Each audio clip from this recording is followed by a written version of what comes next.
Hello, hello. We never know who's going to talk first. Here we are for grammar. Okay, we have complex sentences.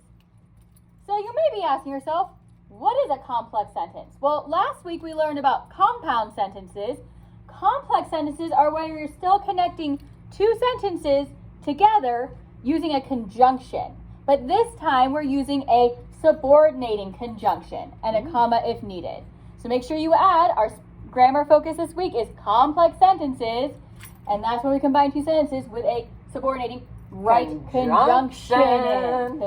Conjunction, what's your function? But this time all the conjunctions are different.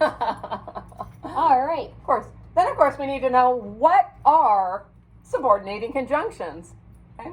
So they're a different type of conjunction because they're usually a little bit longer words than our coordinating conjunctions. Remember, those were our fanboys. For, and, nor, but, or, yet, so. So some of the most common subordinating conjunctions are while, Until, when, because, ooh, it's in red. put it in your notebook, if, Before, since, although, after. so that.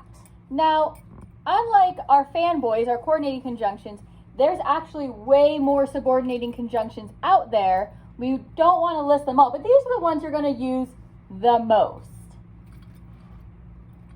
So, how do you combine these sentences using these subordinating conjunctions? So, there's two ways to do this. The first way is to put your subordinating conjunction first. Ah, it's at the beginning, right? So if you put your subordinating conjunction at the beginning of your sentence, you need a comma in between the two sentences. Kind of like glue. You have to have some kind of glue when you have complex sentences. Exactly. So here's an example of two sentences. The kitten likes to play, the kitten is young. If I was going to put my conjunction first, I would combine these by saying because the kitten is young, comma, the kitten likes to play. Now you do have to be careful because conjunctions add meaning. So you have to be careful where you put them and make sure your sentence still makes sense. That you're choosing that right conjunction to have it be, that quality sentence. Because this is so much better than two really short, simple sentences. It makes your writing so much more interesting. All right, let's talk about the second way to combine sentences, and that's with the conjunction in the middle. So if I put the subordinating conjunction between those two sentences, I don't need a comma. Do not. Put that in your interactive notebook. Notice it's red. Don't. So same sentences as before, the kitten likes to play, the kitten is young. If I combine them with my subordinating conjunction in the middle, I can say the kitten likes to play because the kitten is young. Now I have glue here with my conjunction. I do not need more glue. I don't need a comma. They're already stuck together. So let's try it some more. All right, let's do it. Let's say we have go to the restroom, we leave for the trip. And I think a good conjunction here might be before. Before. We try and say that before we go on field trips and stuff too. So if I put the conjunction first, I could say before we leave for the trip, comma, go to the restroom. Now again, order matters here. I can't say before I go to the restroom, we leave for the trip. That is weird. That doesn't make sense. Yeah, that defeats the purpose of restrooms. Yep. So make sure it makes sense. Now, what if I wanted to put my subordinating conjunction in the middle? Well then, notice how I flip my sentences so it still makes sense. Go to the restroom before we leave for the trip. No comma needed. We already have glue. That's good. All right. You want to walk them through the next one? Let's do it. All right. It is raining. We will stay inside.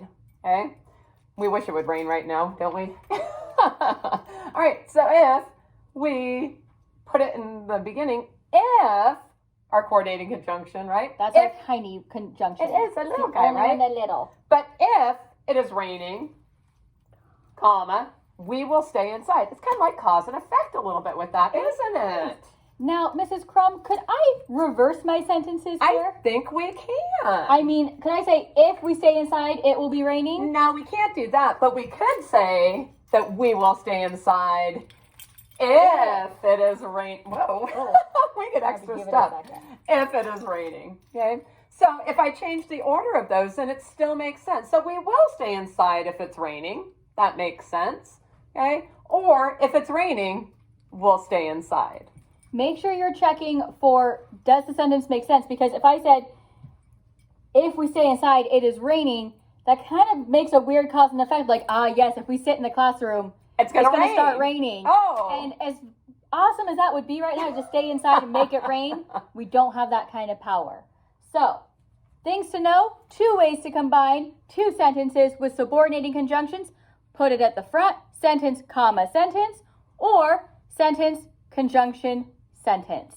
That's what you need to know. All right. See you next time.